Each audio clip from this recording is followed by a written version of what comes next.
Hello guys, good morning! So for today's ganap guys, magluluto tayo ng mushroom. Actually guys, hindi ko man alam tong lutuin. So tinanong ako ng hipag ko kung kumakain ba ako ng mushroom. So ako naman, sabi ko yes. Hindi ko akalain, ipapaluto pala sa akin to guys. So syempre, hindi ko alam iluto. Ayan, nag-check ako sa YT Universities kung paano ito iluto. So at ang ganap, naging adobo na guys.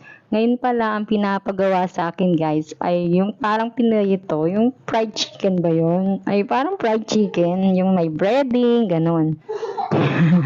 So syempre dahil hindi ko siya alam iluto guys, ayan na, adobo.